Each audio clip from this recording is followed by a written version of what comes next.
الموقف التاني اللي تم ودي كانت يعني صعبة شوية، ده اكتشفوا ان قداسة البابا لازم يعمل عملية في ظهره، والعملية في ظهره دي محتاجة ان احنا نشوف نعمل تحليل اللي في الدم ووظائف الكلى.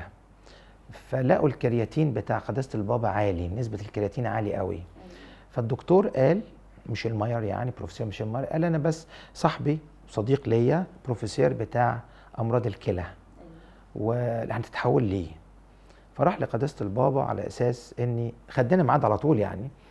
فقعدنا في الاوضه بتاعت البروفيسور فبيشوف هنعمل ايه في موضوع الكلى. فراح لبص لقداسة البابا وقال له يعني انت ازاي انت عايش؟ طبعا عارفه الالمان بيقولوا كل حاجه صريحه. فهو بص له كده وضحك وقال له انا عايش باراده ربنا. كان بيكلم انجليزي معاه. فقال له السؤال مش هو كده، انت الكلى بتاعتك تعبانه، انت عندك واحده مش شغاله منتهيه، واحده نسبه 20%. يا فالبابا بص له كده وسكت. قال له طب وايه الحل؟ قال له الحل نعمل زرع كلى.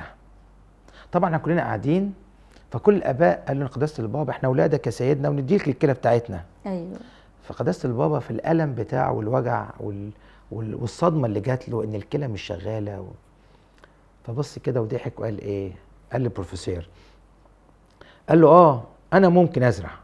طبعا البروفيسور خد ورقه وقلم وبدا ياخد الموضوع بجديه بقى. هتعمل ايه؟ طب انت عمرك قد ايه؟ وهناخد بقى الايه؟ بس انا ليا شرط. قداسه البابا بيقول انا بس انا ليا شرط.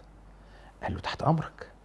قال له بما اني بابا الاسكندريه فانا محتاج كلى من بابا زيي اللي ينقل لي الكلى بتاعتي. فطبعا ضحكنا، ما كانش فيه الا بابا روما.